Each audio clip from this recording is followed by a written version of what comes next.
आम्ही त्यांना काय विनंती केली, खरं सांगते मी तुम्हाला, आम्ही त्यांना म्हणणं आमचं असं मांडलं की ज्या तऱ्हेने आम्ही बघितलं निशिकांत दुबे ज्या ज्या वेळेला उभे राहतात संसदेमध्ये त्यांना पूर्ण वेळ बोलण्याची संधी मिळते, पण ज्या वेळेला लोकसभेचे विरोधी पक्ष नेता आदरणीय राहुल गांधीजी उभे राहतात आणि ते देशाच्या सुरक्षेबाबतीमध्ये बोलतात, चायनाची होत असलेली घुसखोरीबाबत बोलतात, त्यावेळी त्यांचा माईक सातत्याने जो आहे तो बंद करण्याचं काम होतं. त्यांच्या भाषणाला सातत्याने कोणी ना कोणी उभं राहून त्या ठिकाणी डिस्टर्ब करण्याचा प्रयत्न करतो. आम्ही त्यांना सांगितलं की आम्हाला तुमच्याकडून निपक्षपाताची भूमिकेची अपेक्षा आहे. एकदा गेलो, दोनदा गेलो, तिसऱ्यांदा गेलो, शेवटी जसं ताईंनी सांगितलं 4 वाजता त्यांनी सांगितलं की तुम्ही या, त्याप्रमाणे आम्ही 4 वाजता सुद्धा गेलो.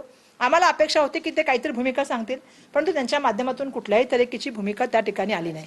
आता तुम्ही मगाचपासून जो प्रश्न विचारताय की देशाच्या पंतप्रधानांना तुम्ही त्या ठिकाणी काय करायला गेला होता, हे बघा, संसदीय लोकशाहीमध्ये आमचा पूर्ण विश्वास आहे.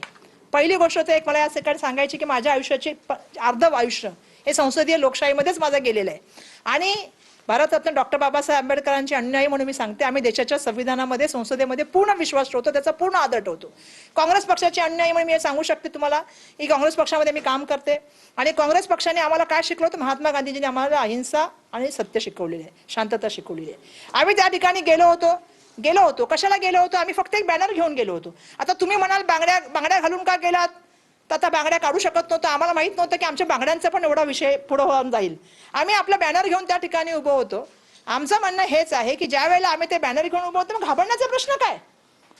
आम्ही शांततेच्या मार्गाने आंदोलन करत होतो. असं त्या बॅनर मध्ये काय होतं की असं कोणतं पुस्तक ज्याचा तुम्ही उल्लेख केला की जे घ्यायला घाबरत होते देशाचे पंतप्रधान आणि ते आलेच नाहीत? त्यामुळे आमचं म्हणणं असं आहे की या विषयाला खरं तर एक वेगळी दिशा देण्याचं काम चाललेलं आहे. काल ज्या तऱ्हेने चर्चा मीडियामध्ये झाल्या, काल लोकांमध्ये ज्या चर्चा झाल्या, त्याच्यामुळे आज भाजपाने, मला एक प्रश्न विचारायचा आहे की किती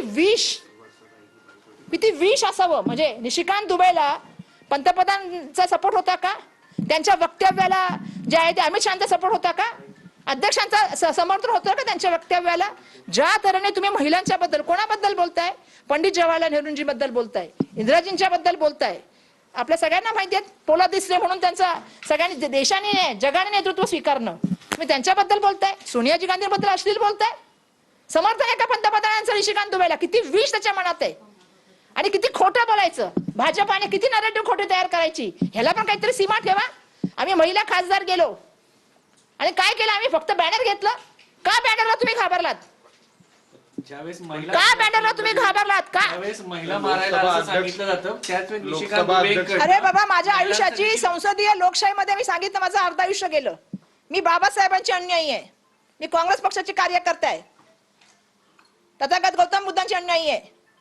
शांतता आणि अहिंसेमध्ये सत्यामध्ये विश्वास ठेवणारी आम्ही मंडळी आहे.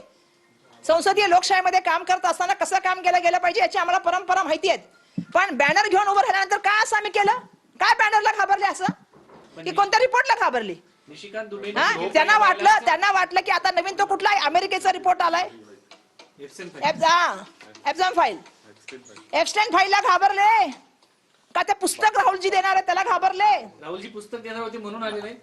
आता ते तुम्ही संशोधन केलं पाहिजे पत्रकारांनी, का आले नाहीत? कारण महिला त्यांनी काही म्हटलं असलं तर तुम्ही पण सुज्ञ आहात पत्रकार. लोकसभा अध्यक्ष बोलताय, लोकसभा अध्यक्ष औपचारिकपणे बोलताय की ते काळा डाग लावलाय तुम्ही लोकांनी, त्यांचा आरोप आहे. ऐका, मी मगाचपासून तुम्हाला सांगते, मी बाबासाहेबांची अनुयायी आहे. अजून एक गोष्ट पुन्हा सांगते की तुम्ही जे बोलताय ना काळा डाग लावला, आता काही लोकांनी सांगितलं की बांगड्यांनी काही करण्याचा प्रयत्न होता. मला सांगा एक गोष्ट की त्या ठिकाणी जाऊन आम्ही काय केलं? एक बॅनर घेऊन उभं होतो ना.